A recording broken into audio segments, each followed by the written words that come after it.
ጌታ እኮ ነው የምትይው ነገር ዛሬ በቤትሽ ይሆናል። ጌታ እኮ ነው የምትለው ነገር ዛሬ በቤትክ ይሆናል።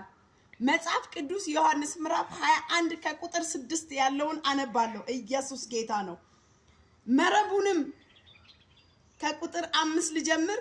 ኢየሱስም ልጆች ሆይ አንዳች የሚበላ አላችሁን? የለንም ብለው አላችሁን አላቸው። የለንም ብለው መለሱለት። እርሱም መረቡንም በታንኳይቱም በስተቀኝም ጣሉ ታገኙማላችሁ አላቸው። ስለዚህም ጣሉት። በዚያም ጊዜ ከአሳው ብዛት የተነሳ ሊጎትቱም አቃታቸው። ኢየሱስ ይወደውም የነበረው ደቀ መዝሙርን ጴጥሮስ ጌታ እኮ ነው አለው። ስለዚህ ስምዖን ጴጥሮስም ጌታ መሆኑንም በሰማ ጊዜ ራቁቱን ነበርና ልብሱንም ታጥቆ ወደ ባህሩም ራሱን ጣለ። ኢየሱስ ጌታ ነው። እዚህ ጋር የምፈልገው መልእክት ዛሬ ጌታ እኮ ነው የምትይው ነገር በአንቺ ቤት ይሆናል። ዛሬ የእውነት ነው በእኔ ህይወት በእኔ ቤት ላይ ዛሬ ይሆናል።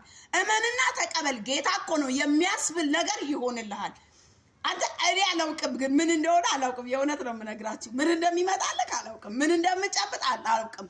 ግን ጌታ እኮ ነው የምትለው ነገር ይሆናል። አጃጂው ላሞስ የደከምክበትን ጉዳይ ጌታ እኮ ነው የሚያሰኝ ነገር ይሆናል። አንተ እንዴት ነው ያማረብህ? ጌታ እኮ ነው።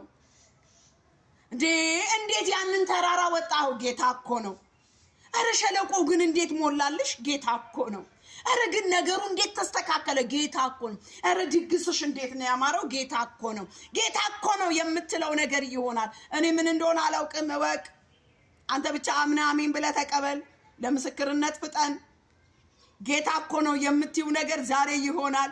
ጌታ እኮ ነው የምትለው ነገር ዛሬ ይሆናል። እኔ አላውቅም፣ ለፍተሃል፣ ደክመሃል። ጌታ እኮ ነው የምትለው ነገር ይሆንልሃል።